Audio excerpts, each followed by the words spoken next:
கால்கள் கருப்பாகுதா? இந்த 5 பழக்கங்களை நிறுத்துங்கள். சில சர்க்கரை மக்களுக்கு வருஷ கணக்கா கால்கள் மட்டும் கருப்பா இருக்கும். எதனால இப்படி இருக்கு அப்படின்னு தெரியாமலே இருக்கும். நிறைய சர்க்கரை மக்கள் எங்ககிட்ட வைத்தியத்துக்கு வர்றப்ப கால் மட்டும் கருப்பா இருக்குது அப்படின்னு சொல்லுவாங்க. இதற்கான காரணம் என்ன தெரியுமா?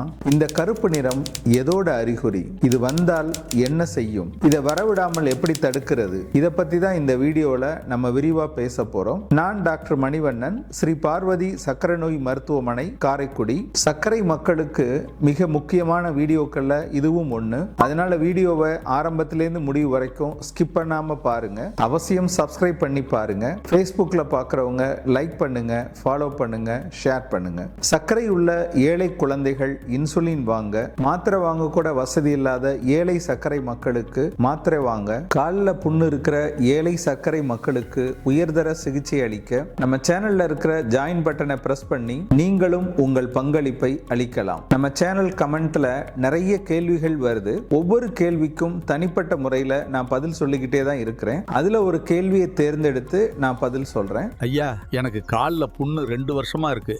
இது ஆறவே மாட்டேங்குது. உங்க மருத்துவமனைக்கு வந்தா புண் சரியாகுமா? நீண்ட நாட்கள் சர்க்கரை கட்டுப்பாட்டுல இல்லாம இருந்துச்சுன்னா கால் நரம்புகள் பாதிப்படையும். இந்த நரம்புகள் பாதிப்படைகிறப்ப காலோட வடிவம் மாறுது. காலுடைய வடிவம் மாறிடுச்சுன்னா ஒரு குறிப்பிட்ட இடத்துல அழுத்தம் இருந்துகிட்டே இருக்கும். அந்த அழுத்தத்தினால காலில் புண்ணு இருக்கும். இந்த படத்துல காட்டுறேன் பாருங்க. இந்த மாதிரி இருக்கும். சில சர்க்கரை மக்களுக்கு இந்த புண் வருஷ கணக்கா இருக்கும். இது மாத்திரை மருந்து சாப்பிட்டு மருந்து கட்டிட்டா இந்த புண் ஆறாது. இந்த படத்துல காட்டின புண்ணு இவருக்கு 2 வருஷமா இருந்தது. இவர் எங்க மருத்துவமனைக்கு வர்றப்ப சர்க்கரையோட அளவும் மிக அதிகமா இருந்துச்சு. சர்க்கரையை நல்லா கட்டுப்படுத்தணும். அப்புறம் இவருடைய விரல்ல மேல் பகுதியிலையும் கீழ் பகுதியிலையும் ஒரு சின்ன அறுவை சிகிச்சை செய்தோம். 5 நாள்ல அவரை வீட்டுக்கு அனுப்பிச்சிட்டோம். 15 நாள்ல அவருடைய புண் ஓரளவுக்கு ஆறிடுச்சு. அந்த படத்தையும் நீங்க பார்க்கலாம். அடுத்து 1 மாசம் கழிச்சு அவருடைய புண் முழுசா ஆறிடுச்சு. அந்த படத்தையும் நீங்க பார்க்கலாம். அவருக்கு சர்ஜரி முடிஞ்சு 6 மாசம் ஆயிருச்சு. இப்ப அவருக்கு காலில் புண்ணு இல்ல.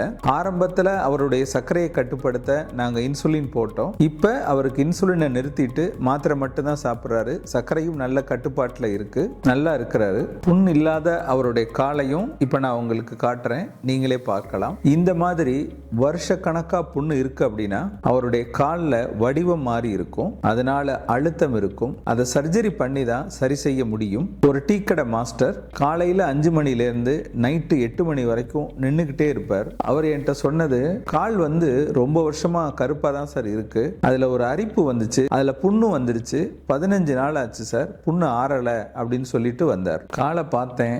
கால் நல்ல வீக்கம் இருந்தது, கருப்பா இருந்துச்சு. புண்ணுல நல்ல இன்ஃபெக்ஷன் ஆகி நீர் வடிஞ்சிட்டு இருந்தது. அவருடைய காலில் உள்ள இரத்த குழாய் வீங்கி இருந்தது. இதுக்கு பேர் வேரிகோஸ் வெயின்ஸ். அவருக்கு சர்க்கரை பரிசோதனை பண்ணோம். சர்க்கரையோட அளவும் அதிகமா இருந்தது. அந்த ரிப்போர்ட்டை காட்டுறேன், நீங்களே பார்க்கலாம். சர்க்கரைனால அவருடைய கால் நரம்புகள்ல பாதிப்பு இருக்கா அப்படின்னு பரிசோதனை பண்ணணும். நரம்புகள்லையும் பாதிப்பு இருந்தது. அதாவது கால் இரத்த குழாயில பாதிப்பு, சர்க்கரையோட பாதிப்பு, கால் நரம்புகள்லையும் பாதிப்பு இருந்துச்சு. அவருக்கு 3 பிரச்சனையும் இருந்தது. இது ஒரு மும்முனை தாக்குதல். அவருக்கு முதல்ல சர்க்கரையை கட்டுப்படுத்தணும். அடுத்து கால் நரம்பு பாதிப்புக்கு சிகிச்சை கொடுத்தோம். அவரை பெட்ல எல்லாம் அட்மிஷன் போடல, ஓபியாவே பார்த்தாரு. தொடர்ச்சியா மாத்திரை ட்ரெஸ்ஸிங் கொடுத்து அவருடைய புண்ணு ஆறுறதுக்கு 3 மாசம் ஆயிருச்சு. இந்த மாதிரி என்னுடைய 35 வருஷ அனுபவங்களை தொகுத்து நோய்களின் தாய் அப்படின்ற பெயர்ல ஒரு புத்தகம் எழுதியிருக்கிறேன். இந்த புத்தகம் உங்களுக்கு வேணும்னா இந்த டிஸ்பிளேல தெரிகிற நம்பருக்கு ஃபோன் பண்ணியோ அல்லது வாட்ஸ்அப்ல புக் வேணும் அப்படின்னு மெசேஜ் போட்டோ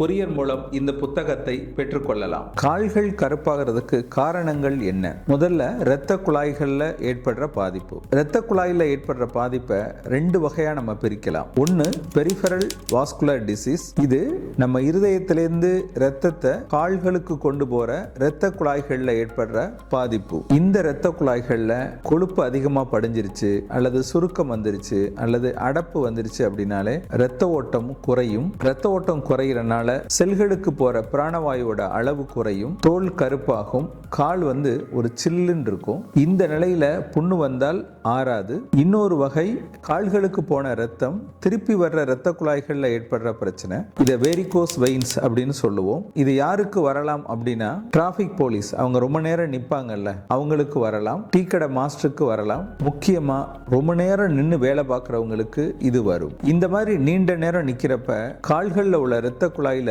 ரத்தம் தேங்க ஆரம்பிச்சிடும். இதனால அந்த இரத்த குழாய் விரிவடையும். இதனால காலும் வீங்கிரும், தோலும் கருப்பாக மாறும். சுருக்கமா சொல்லணும்னா, ரத்தம் கால்களுக்கு போகாம இருந்தாலும் ஆபத்து, போன ரத்தம் திரும்பி வராம இருந்தாலும் ஆபத்து. இந்த ரெண்டு நிலையிலையும் கால்கள் கருப்பாகும். புண் வந்தால் ஆறாது. அப்படியே புண்ணு வந்தாலும் சர்க்கரை இருந்துச்சுன்னா இன்ஃபெக்ஷன் ஆகும். அது பல்வேறு சிக்கலை ஏற்படுத்தும். உங்களுக்கு சர்க்கரை இருக்கா?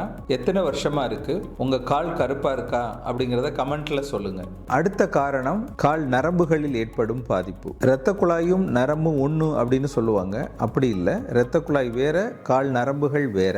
நீண்ட வருடங்கள் சர்க்கரை கட்டுப்பாட்டில் இல்லைன்னா இரத்தத்தில் உள்ள கொழுப்பு சத்து இரத்த குழாய்களில் அடைப்பை ஏற்படுத்தி நரம்பு பாதிப்பை ஏற்படுத்தும். இந்த மாதிரி பாதிப்பு வந்துருச்சுன்னா கால் எரிச்சல் வரும், காலில் ஊசி குத்துற மாதிரி ஒரு உணர்வு வரும், காலில் மதமதப்பு இருக்கும், காலில் உணர்வும் குறைஞ்சிரும். இந்த நிலையில அடிபட்டாலும் தெரியாது, காயத்தையும் பொருட்படுத்த மாட்டாங்க. அதுல இன்ஃபெக்ஷன் ஆகி விரலுக்கும் காலுக்கும் ஆபத்தாக முடியலாம். இவங்களுக்கும் கால் கருப்பா தான் இருக்கும். அடுத்த காரணம் அதிக உடல் எடை. வெயிட் அதிகமா இருந்துச்சுன்னா காலுக்கு போன ரத்தம் திருப்பி இருதயத்துக்கு வர முடியாத அளவுக்கு ஒரு அழுத்தம் இருக்கும். இதனால காலில் உள்ள இரத்த குழாய் விரிவடையும்.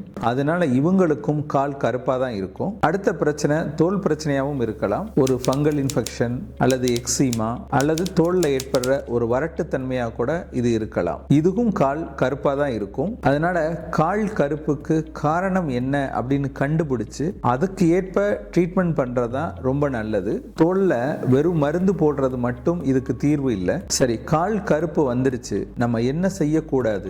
நீண்ட நேரம் நின்று வேலை பார்க்க கூடாது. எனக்கு வேற வழி இல்லை சார், வேலை பார்க்கணும் அப்படின்னு நினைக்கிறவங்க இடையில கொஞ்ச நேரம் உட்கார்ந்து வேலை பார்க்கறது நல்லது. உடம்போட எடை அதிகரிக்காம பார்த்துக்கோங்க. உங்க சர்க்கரை கட்டுப்பாட்டில் இருக்குதா அப்படிங்கிறத 3 மாசத்துக்கு ஒருக்க பரிசோதனை பண்ணுங்க.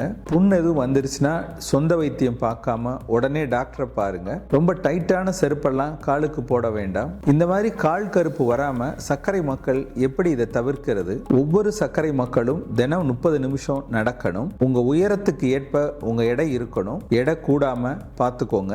சர்க்கரை கட்டுப்பாடு ரொம்ப முக்கியம். சர்க்கரைக்கு உணவு கட்டுப்பாடு. 3 மாதத்திற்கு ஒரு முறை இரத்த பரிசோதனை செஞ்சு டாக்டரை பாருங்க. வெறுவயித்துல எடுக்கப்பட்ட சர்க்கரை 120க்குள்ளையும், சாப்பிட்டு 2 மணி நேரம் கழிச்சு எடுக்கப்படும் சர்க்கரை 180க்குள்ளையும் இருக்கணும். 3 மாத ஆவரேஜ் HbA1c 7 அல்லது 7.5க்குள்ள இருக்கணும். சர்க்கரை மக்கள் உங்க காலை தினமும் பரிசோதனை பண்ணி எதுவும் புண்ணு இருக்கான்னு பாருங்க. சர்க்கரை மக்களுக்கு கால் கருப்பாகுது அப்படின்னா அது ஒரு சாதாரண பிரச்சனையா எடுத்துக்க வேண்டாம். உங்க உடம்பு உங்களுக்கு ஒரு எச்சரிக்கை கொடுக்குது அப்படின்னு பொருள்.